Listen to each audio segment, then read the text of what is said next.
We're creating a baseline of information with this current study here in 2013. We're just players in the chain of stewards. We're doing the best we can, figure out the best thing we know how. How is this tree both standing up structurally and how is it keeping its health? We're going to try to help that along as best as we can. For certain that what we do here today and in these next coming years will play a huge role in keeping this tree valid and viable for the next 500 years, in my opinion. And this tree will continue to be an immense cultural resource for both Palo Alto, Menlo Park, the region around, and to the state of California.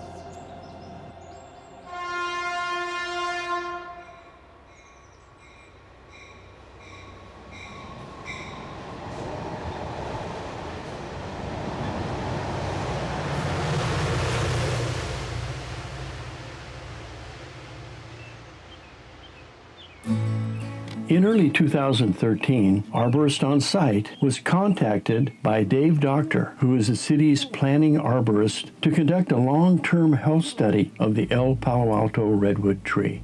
This is a coastal redwood tree that's normally located in the low-lying areas of the coast, where it receives so much more rainfall. Our particular tree, the El Palo Alto redwood tree, is located far inland between two cities, the city of Palo Alto and the city of Menlo Park. In fact, the city of Palo Alto was actually named after this majestic giant. Stanford University has embraced this tree as the mascot. Yes, this tree, the El Palo Alto redwood tree, is well over 1,000 years old and has come to encompass the values of perseverance in the face of adversity.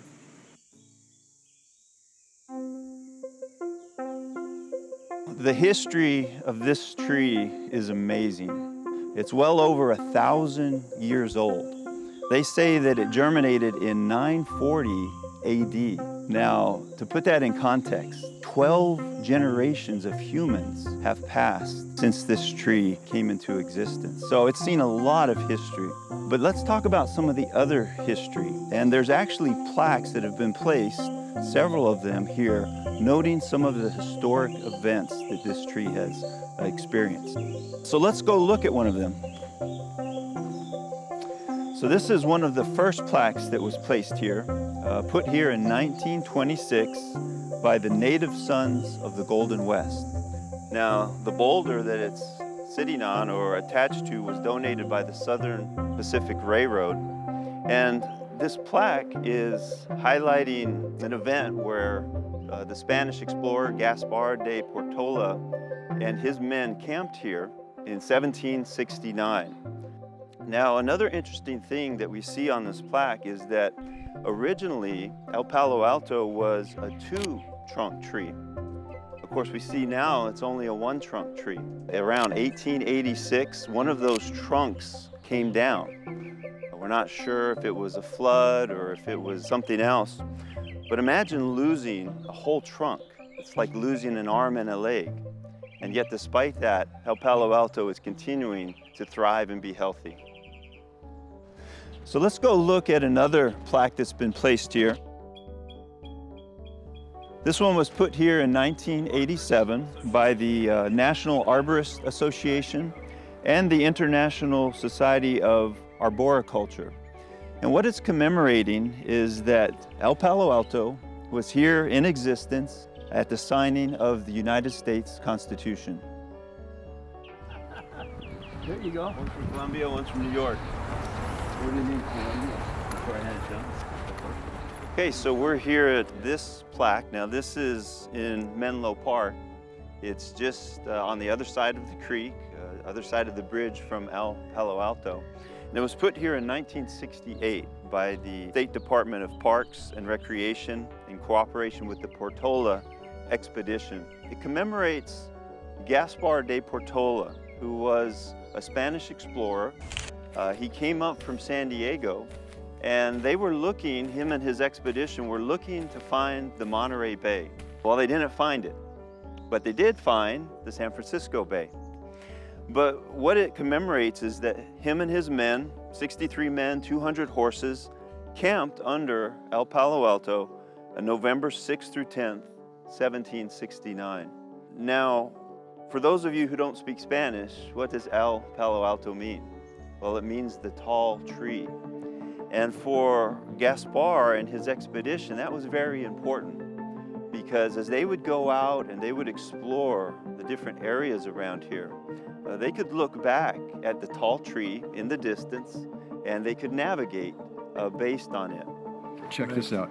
This map right here, made by Father Font on the De Anza expedition in 1776, shows a solitary redwood tree standing beside San Francisco Creek.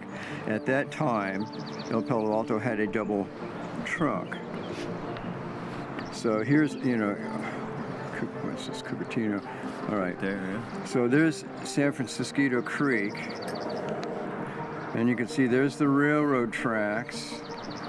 There's the tree that they marked, and another road goes off this way.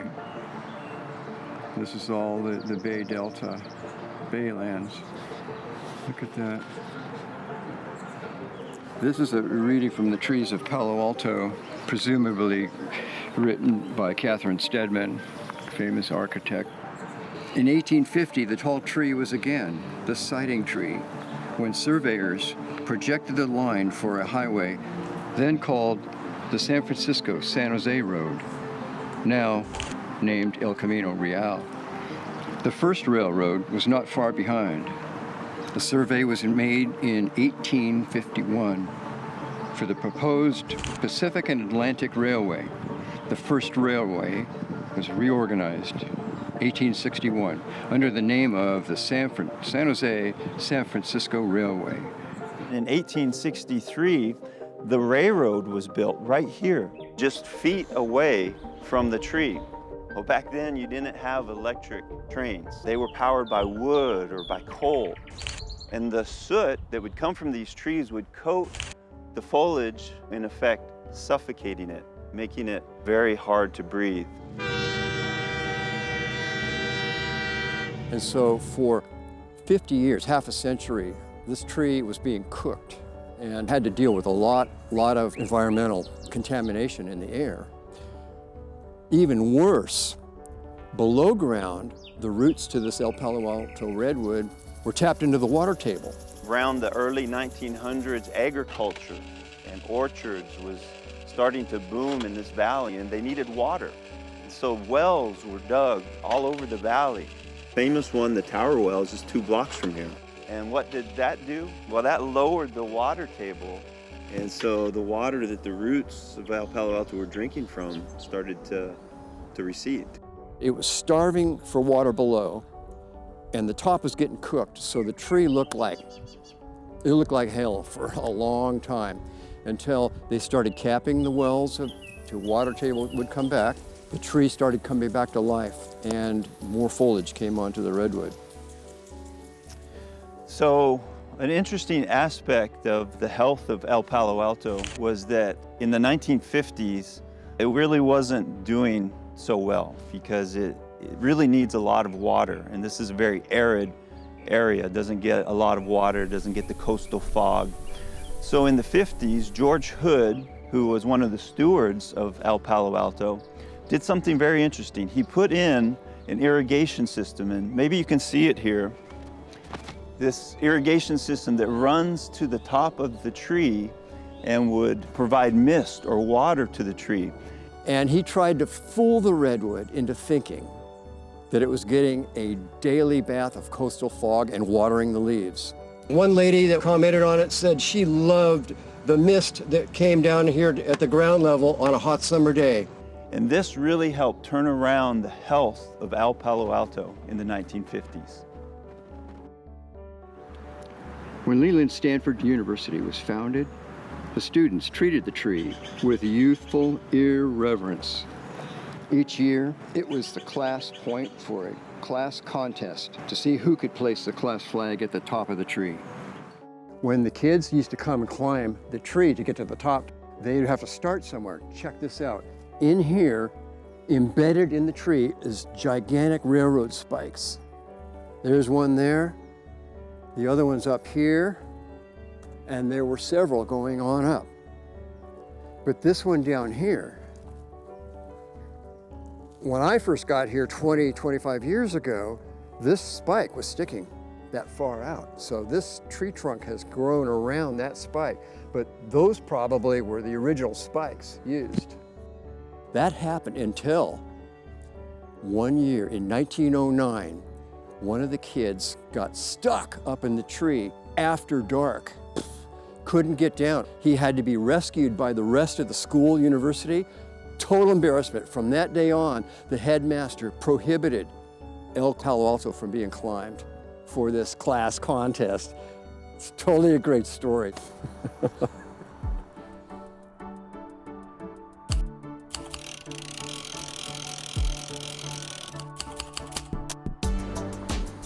Well, it's a beautiful day here at El Palo Alto Park. I'm here with City Arborist Dave Doctor, and today is a special day because we're going to be starting our evaluation of the El Palo Alto redwood tree that's located in this city park. First of all, we brought in an air spade and we excavated very gently around the buttress roots of the tree to evaluate the health of the roots of the tree. And we found out that what we were able to see was very promising health-wise. But today is probably the most important part of our health evaluation because we're setting up scaffolding at the moment. Dave will be able to get on the scaffolding. We're going to be using ground-penetrating radar to evaluate the interior of the tree, something that's never been done before. Later, we're going to try to dismiss some of the myths that have permeated the arborist world in Palo Alto about where the roots are really located on the El Palo Alto redwood tree. So Dave, what do you think about the upcoming project that we're going to be doing? Well, it's going to be an important step on understanding the health and the structure, how the tree is standing up, actually, after all of these 1,000 years, on the southern bank of the San Francisco Creek bank. And it's right on the edge of the bank. How are the roots holding? We're still trying to understand. Let's go check it out. The scaffolding's up. All right. Let's go check it. Okay.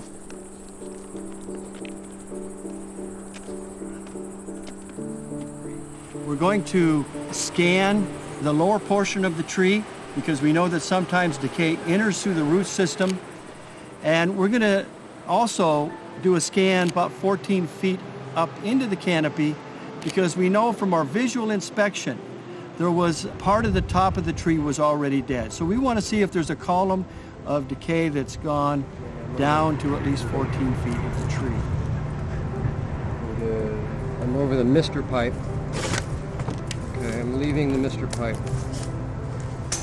A lot of bumps in the bark crevices. Leaving a bark crevice. Major bumps.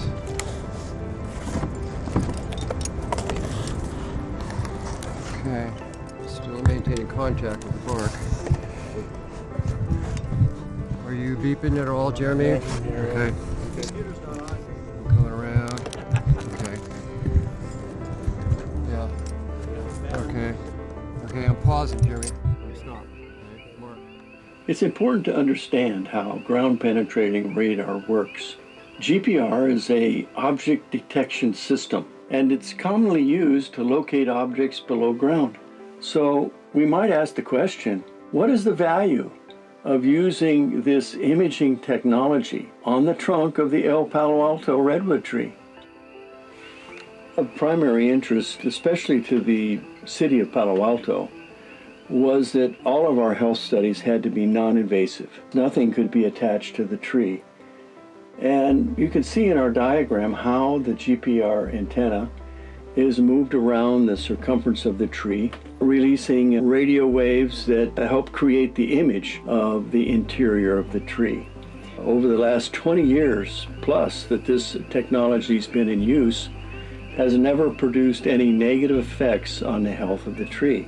So our study of the interior of the El Palo Alto redwood tree was if we were able to go in, we were able to collect our data and walk away as if we were never there. And that's something that was very, very important to the city of Palo Alto. Going around the mister. Okay. Mark that. Coming around some bumps.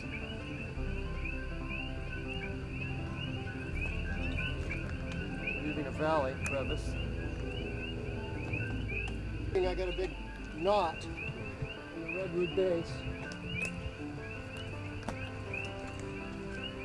What's the value of knowing the internal health of the tree? Well, decay pathogens can infect a tree in a few different ways. Sometimes a tree will have an injury occur to the outside of the bark. Another way decay pathogens can enter a tree is through the root system. But as these decay pathogens continue to multiply and invade the tree, they digest the lignin within the cell walls of the wood. Now, the lignin is what gives the wood strength. And so as the lignin is digested, a void begins to develop on a microscopic level. The radio waves are so sensitive that they're able to detect these microscopic voids and, of course, larger voids as it's moved around the circumference of the tree. And you can see how it will develop an image of how large these voids are, where they're located, and how deep they are into the tree. Can you stop for a second? Pause. It's important for us to understand the health of the buttress area of the tree. And this is the area where the roots basically meet the ground. So how we do this is we take the GPR antenna and we place it next to an area on the buttress that we would like to collect some data from. With the computer, you'll activate the computer to send one radar wave into the tree, and it will continue until it hits wood that has been compromised in some way. Clean area of bark here. I just left the mister pipe. Coming around towards the spike. It's our hope that today, as we perform this imaging on the El Palo Alto redwood tree, that the results reveal that the tree has solid and healthy wood.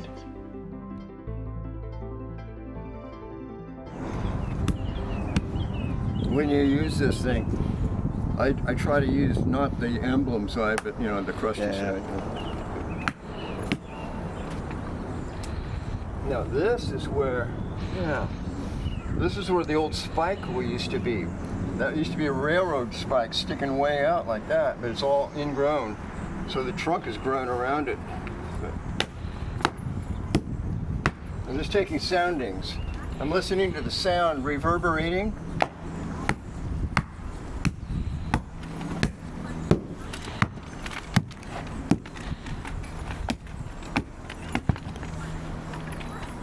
Is there a difference?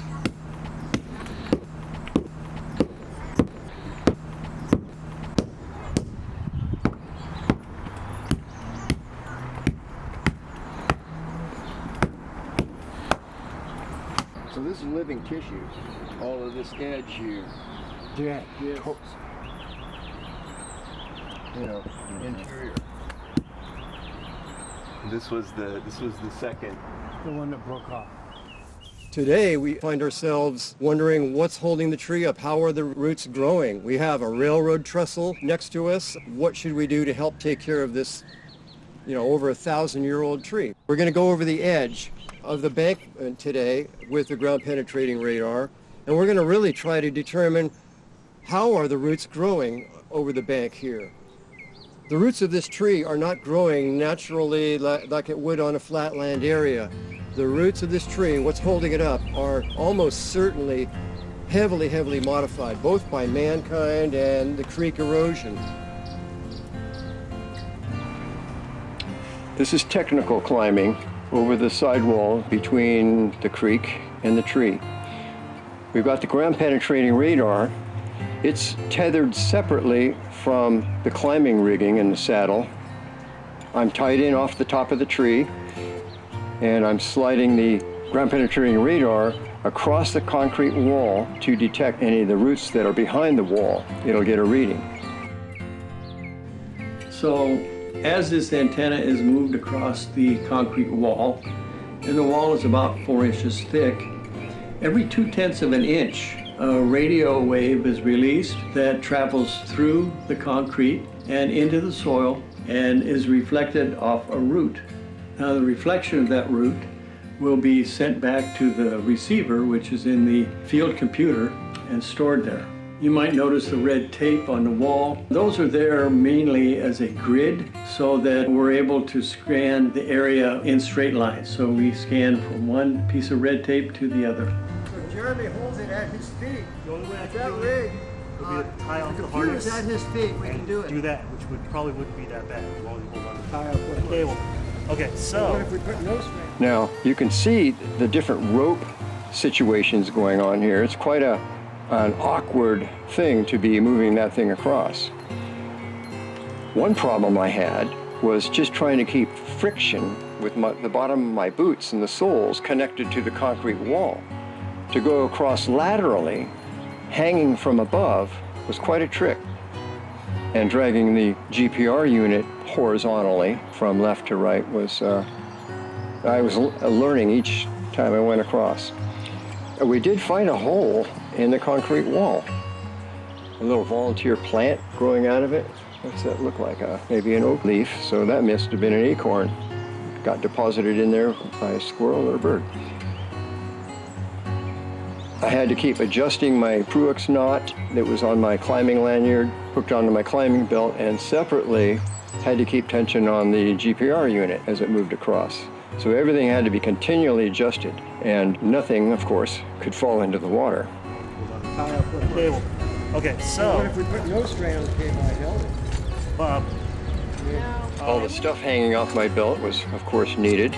Why do I even have a handsaw connected to my belt? Well, that handsaw comes into use for reaching out, grabbing a rope to the side, whatnot. Off to my right, I'm getting close to the year that Jane Stanford had completed this head wall was 1903. And that embossment date is still stamped in this concrete wall off on the right. Here we can see the date on the right, 1903 was embossed. And above that, you might pick out the words Palo Alto. Some have asked the question, how do you know you're not just looking at rocks? Well, the radio waves with ground penetrating radar will not penetrate a rock. On a field computer, it's a very bright reflection. In fact, the software actually filters it out. That rig, tie off the harness computer's at his feet. We can do it. do that, which probably wouldn't be that bad. However, with a root, it's very different because the radio wave reflects off the moisture inside the root. And we know that tree roots transport water, nourishes the tree. So it's a very good method of identifying tree roots. Put no string on the cable. I held it. Bob, Well, this is gravy here, Bob. oh yeah.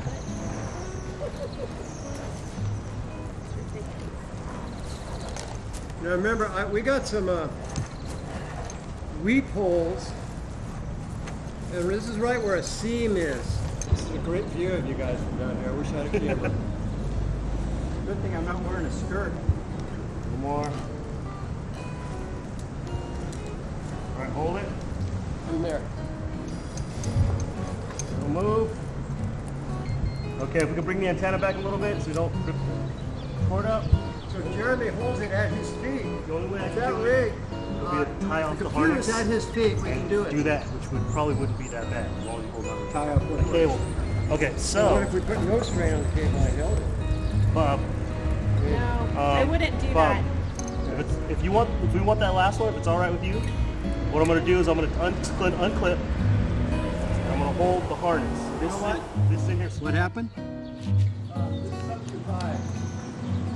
For this floor.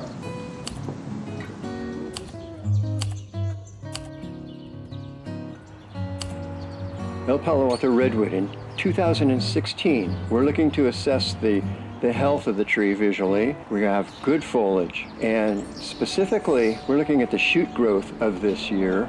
We're in June, and the shoot growth is maybe slowing down. We have 6 to 8 inches of shoot growth on every branch there. That's a good sign. There's healthy vigor in the vascular system of the tree. And we're looking at the southwestern trunk side that's got lots of dead. It had termite damage. This is the area that was so subject to the previous old coal smoke that originally traumatized this side of the tree, especially the tree top. Shoot growth looks good though. Really encouraging is the epicormic sprouts that are coming from actually live tissue on the other side of the tree is growing a new top to the redwood, and it looks like 6 to 8 feet of a top is growing there. So from this 110-foot top area that was cut, it looks to be getting taller through the epicormic shoots. In 1978, they had a tree climber climb to the top, and at that time removed the excess dead portion at the top of this scene that we're seeing here. We can see also the prism, that shiny metal piece that's there.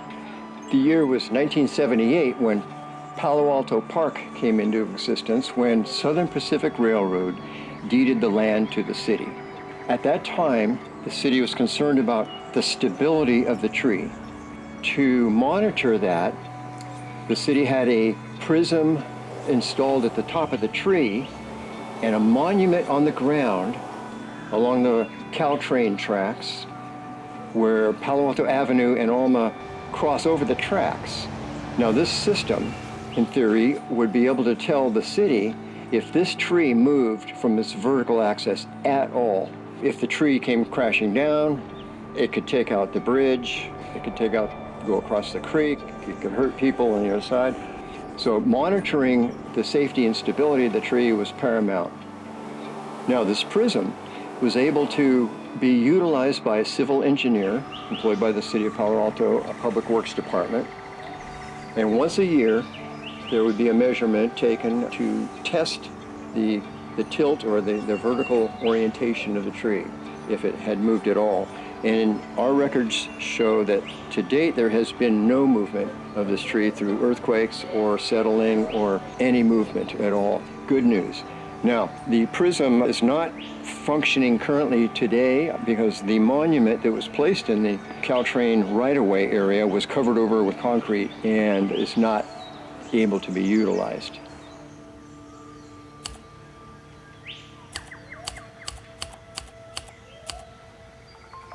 Here we are at 2023, and we're looking at the aerial study of the El Palo Alto redwood tree. And from what we can see here, comparing it to our 2016 study, the health of the El Palo Alto is continuing to improve. We're seeing new shoot growth throughout the canopy, and the height of the tree is improving. It's getting taller. Now, we weren't able to really find out the original height of the tree.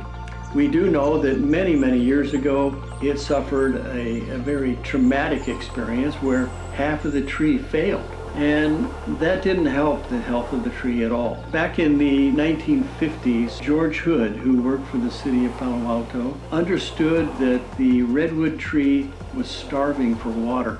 And so he placed a series of terracotta pipes around the tree, and every week he would come and water the tree through those pipes. Now, in spite of those efforts, and even putting a misting system into the top of the tree, the top of the El Palo Alto redwood tree began to decline. In 1978, as Dave Doctor mentioned to us earlier, the top of the tree had to be removed because of safety reasons.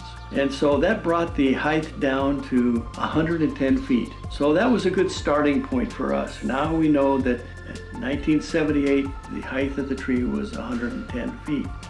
Now, when we came in 2013 to conduct our 10-year health study, we measured the height of the tree at that time as being 116.4 feet in height. During this study in 2023, the height of the tree was 121 feet. Now, the diameter of the trunk in 2013 was 92 inches. We came back again And we used a hypsometer to record all these measurements. And we remeasured the diameter of the trunk, and it had grown 2 inches in 10 years and 94 inches in diameter. So those are all positive things. These are physical aspects showing that the tree is improving, that it is growing, and that's a good thing. Now, we also investigated the crown spread. Now, the crown spread is measured, the distance is measured between the lower branches of the tree from tip to tip. So, in other words, we're measuring the lower width or the spread of the canopy of the tree at the lower ground level. So in 2013, the crown spread was 40 feet. Now 10 years later, in 2023, we measured the crown spread at 48 feet. So this is an increase in the spread of the crown by 8 feet. Again, this is another sign showing us the optimal health of the El Palo Alto redwood tree. And of course, I think that we can attribute this improved health to the development of El Palo Alto Park in 1978. They installed an irrigation system at ground level. And of course, back in the 50s, George Hood installed the misting system at the very top of the tree that mimicked the coastal fog. And I think together, giving this tree the extra water that it really needed has continued to attribute the good health of the El Palo Alto that we see today. Yep. Hey, Bob. This is one of the photos that is really a rare photo taken from the bridge in El Palo Alto, of course, but this is taken upstream, looking down. Then you got the bridge, and then the trees on the other side. These trees on the right, that's the eucalyptus grove that's there. Kind of a rare photo, though, very ancient. This is belongs to Dennis Backlund, the historic preservation fellow. This is from the planners. So this shot was taken in 1901, right? Had cameras back then? Okay, 1901. That's the buttressment. Yeah. It's the same time frame where That's an old picture. the wooden railroad ties built here was built by old man Stanford. Yeah. He did that. Then this was put in just to shore it up. This photo is taken from Menlo Park side, from the south, Is that the looking upstream. Right. And after this shot, 1901, by 1903, Jane Stanford had the rest of this concrete All the way up. put all the way back up, and that's where we see on site. That's where you're stamp out there 1903. So doing this. within 2 years of this shot, all of this railroad ties was covered up by new concrete slabs. Major work project by Jane Stanford. The year is 2023. The San Francisco Creek is at flood stage, just a few feet below the San Francisco Creek Bridge. El Palo Alto still standing strong. You can see by looking at these video of the high water gouging out the creek area. Back in 1880s, there was no concrete wall there. Mr. Leland Stanford had built a railroad tie bulkhead at the very bottom. He intended to go all the way up the creek, but you can see by the amount of volume of water gouging out and removing soil from the banks why he wanted to put up a bulkhead. He never got it finished. He died before it could be finished, so his wife, Jane Stanford, built the concrete wall that we're looking at here and finished completing that in 1903. And that piece of concrete to this day has it stamped right below the edge of the top, 1903.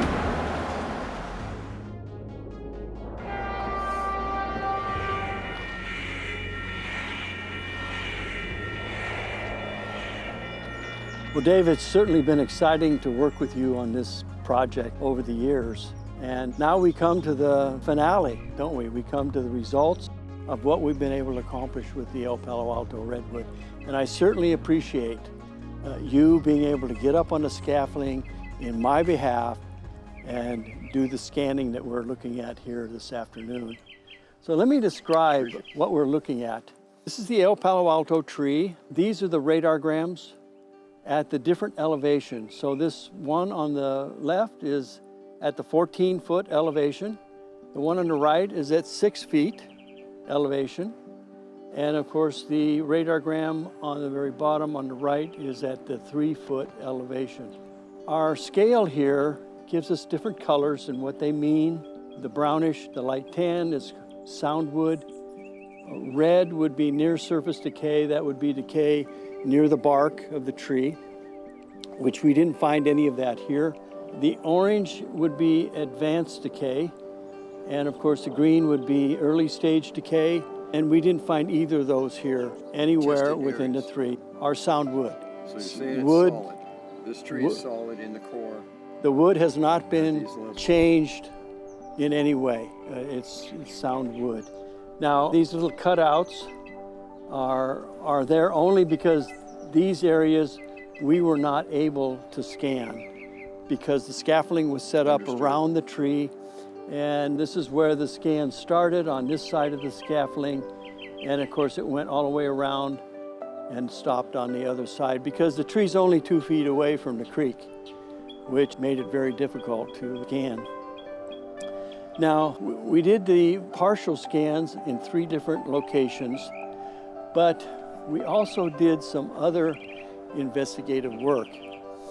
And of course, all of this had to be non-invasive, and that's why the ground penetrating radar was used, because it's non-invasive. What we're able to do with the radar is a process called data point collection. Of the different 21 areas that we used this technique on, 7 areas indicated to us that there was some compromised wood in those areas, which for a tree that's almost 1,100 years old, that's pretty good. So it's got very little health issues here at the base of the tree.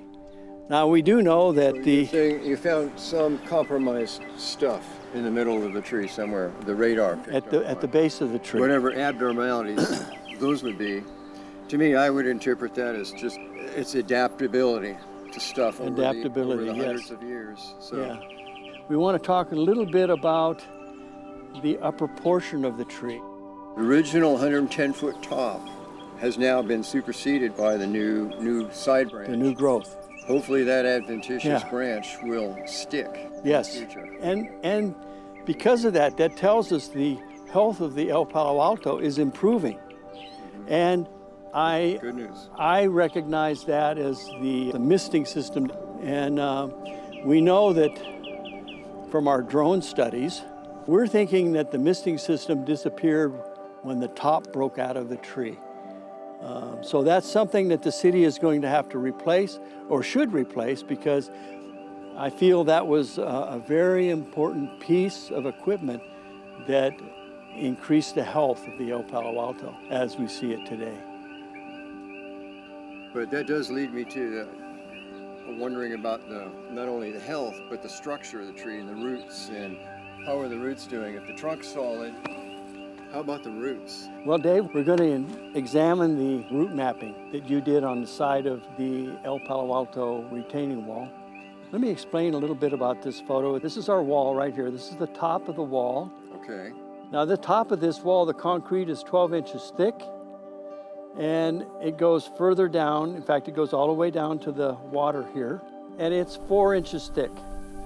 So when we did our scans, the radar penetrated through the 4 inches of concrete, and the radar was set to go in 39 inches, found roots at 27.5 inches. But let's talk a little bit about the history of this. The El Palo Alto is located right here. You can still see the remnants of our scaffolding. Okay. We did the trunk scan, Dave. And of course, the railroad track right here. Now, what's interesting is we did 4 different scans along the concrete wall. And of course, these X's represent a root that was on the other side of this wall. So we took our data, which you see represented by the 4 lines, and we laid that on top of the picture of the wall so that we could visualize a lot better as to where the roots were located. What excites me about this graphic, Bob, is to reading some of the deeper roots of what is helping this tree stand up and stay on this unique creek bank area. It doesn't have any roots that can go out and stabilize the tree, No. other than this graphic now gives a picture of at least the deeper roots here in purple are here, here, down here. So this tree's growing roots out here, like anchor roots, or another word is scaffold roots. It's growing roots out here and then down the wall a bit, at least the deeper roots, the bigger roots that I would think would help hold this tree up. But there's an absence of those deeper roots out here entirely, which is a curious thing in for this area here. to try to understand the stability of the tree. This tree then must be dependent almost entirely on the other side and underneath the Caltrain right-of-way area for its root mass to hold itself up in the strongest of winds. Because these roots here do not appear to be very supportive at first glance. Interesting graphic here, Bob. So anyway, an interesting thing about this root study, we were able to track the roots. This is grade level right up here. We were able to track the roots as they followed the wall down 17 feet. Now, that's all the roots could go. They're 2 feet away from the tree and 17 feet down the concrete wall. Another very interesting thing too is when this wall was built in 1903, prior we talked about Leland Stanford's timber wall that he had built. So we did the scanning on these 4 different sections. We noticed in the results of the software some very bright reflections.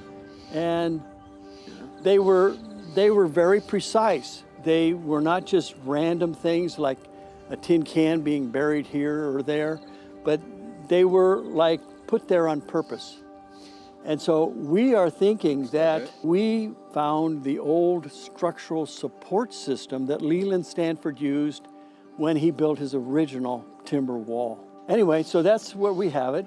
We have a strong structural support system on this side, and in reality on this side we have a strong support system here because all of these other redwood trees, their roots are intermingling one another and they're supporting this tree and preventing it from falling over into the creek.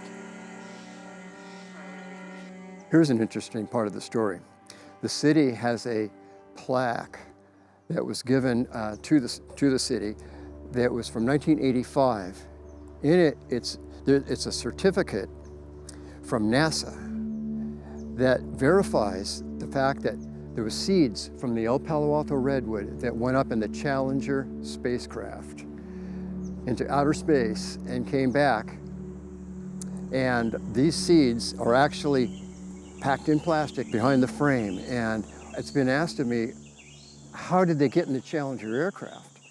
Well, there was an individual that lived in Palo Alto that worked for, I don't know, NASA Ames probably, Lockheed Martin, Moffett Field was here. The 50s after World War II was rampant with aerospace technology. And NASA had astronauts from all over. One of the astronauts lived right here in Palo Alto. And every astronaut was asked, you can take something personal into outer space, what would it be? This guy said, I would like to take seeds from El Palo Alto, and up the seeds went. It's neat because the plaque and the frame signed by the payload specialist authorized these seeds to actually be able to go up into outer space. All of this together is amazing provenance of where these seeds and where this tree has been. Even though it's so well grounded, its seeds have been as far as space. Yeah, isn't that a great piece of provenance story? I love it. I think the tree represents resilience, and I think it represents the point that you never want to give up.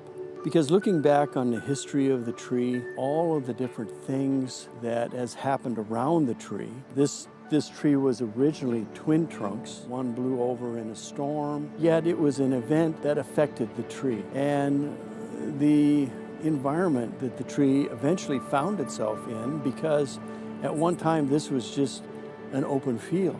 And then the railroad came in, and it changed the environment around the tree. What will this tree incur in the future? Will there be global warming or weather change? One of the most immediate things that is coming up is Caltrain is proposing to replace the bridge.